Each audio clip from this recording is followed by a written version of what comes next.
Spanish কোচকে সরিয়ে এবার হামজা শমীদের দায়িত্বে বিশ্বমানের কোচ আনবে বাফুফে। বিশ্বমানের ফুটবলারদের সাথে বিশ্বমানের কোচের মিশেলে এশিয়া কাপ থেকে শুরু করে ধাপে ধাপে বিশ্বকাপের স্বপ্ন পূরণ করবে লাল সবুজের বাংলাদেশ। এদিকে দল গঠন থেকে শুরু করে সিঙ্গাপুর ম্যাচের একাধিক বিতর্কিত সিদ্ধান্তে কাবরেরাকে নিয়ে কমিটিতে দেখা দিয়েছে চরম অসন্তোষ। তাই স্প্যানিশ কোচের অপসারণ এবং নতুন কোচ নিয়োগের খুঁটিনাটি নিয়ে বিস্তারিত থাকছে রিপোর্টে।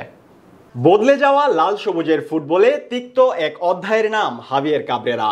নানান বিতর্কিত কর্মকাণ্ডে গেল কয়েক মাস ধরেই খবরের শিরোনাম এই স্প্যানিশ কোচ।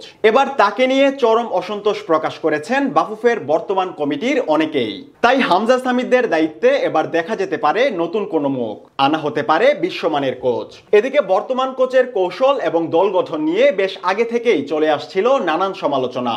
নির্দিষ্ট এক গোষ্ঠীকে বারবার সুযোগ দেওয়ার বিপরীতে দলের প্রতিভাবান ফুটবলারদের বেঞ্চে বসিয়ে রাখা নিয়ে সমর্থকদের মাঝেও ছিল অসন্তোষের ছাপ। এবার বাফুফের রানিং কমিটির আলোচনায়ও বেরিয়ে আসলো চাঞ্চল্যকর মন্তব্য। গেলদিন মহাখালীতে অনুষ্ঠিত হয় বাফুফের মিট দ্য প্রেস অনুষ্ঠান, যেখানে বাফুফের কার্যনির্বাহী কমিটির সদস্য ও জাতীয় দল কমিটির সদস্য সাখাওয়াত হোসেন ভুইয়া মঞ্চে বসেই দাবি করেন কাবরেরার পদত্যাগ। এমনকি তিনি এটিও বলেন দেশের 18 কোটি মানুষের দাবি এটি, আর 18 কোটি মানুষকে মুক্তি করাই তার একমাত্র এজেন্ডা। শুধু তাই নয়, হামজা সামিদদের কোচ হিসেবে দায়িত্ব পালন করার জন্য কাবরেরার যোগ্যতা নিয়েও প্রশ্ন তুলেন তিনি। বাংলাদেশ ফুটবলের ইতিহাসে এমন কিছু এর আগে কখনোই দেখা যায়নি, যেটার অবশ্য বেশ যৌক্তিক কারণও রয়েছে। গেল উইন্ডোর আগে খুব কম সময়ই বাংলাদেশে ছিলেন এই স্প্যানিশ কোচ। মার্চ থেকে শুরু করে উইন্ডোর শেষ সময় পর্যন্ত সব মিলিয়ে 1 মাসেরও কম সময় বাংলাদেশে ছিলেন তিনি। এমনকি প্রিমিয়ার লিগের শেষ সময়ের গুরুত্বপূর্ণ খেলা চলার সময়ও ছুটিতে ছিলেন কাবরেরা।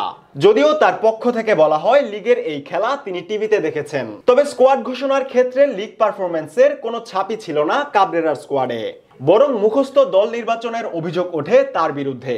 আগে থেকেই দানা বেঁধে ওঠা এই অসন্তোষ রীতিমতো পাল্লা দিয়ে বেড়েছে সিঙ্গাপুর ম্যাচের পর। কেননা সফরকারীদের বিপক্ষে প্রথাগত স্ট্রাইকার খেলাতে দেখা যায়নি কাবরেরাকে। এছাড়াও জামাল ভুইয়াকে 1 মিনিটের জন্যও না খেলানো কিংবা গোলদাতা রাকিব হোসেনকে শেষ দিকে উইংব্যাক পজিশনে পাঠিয়ে দেওয়া, সব মিলিয়ে তার এমন কৌশলের জন্য বেশ সমালোচনার মুখে পড়েছেন তিনি। যার সুবাদে সমর্থক তো বটেই, এবার বাফুফের ভেতর থেকেও আসছে তার পদত্যাগের জোর দাবি। এদিকে চুক্তি অনুযায়ী আরো 11 মাস কোচের দায়িত্বে আছেন কাবরেরা।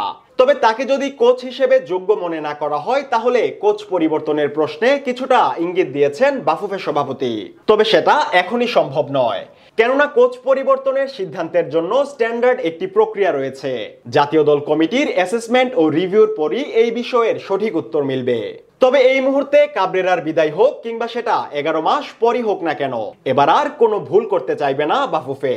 বরং হামজা সামিদদের মতো বিশ্বমানের ফুটবলারদের জন্য আনা হবে বিশ্বমানের কোচ, এটুকু এক প্রকার নিশ্চিতই।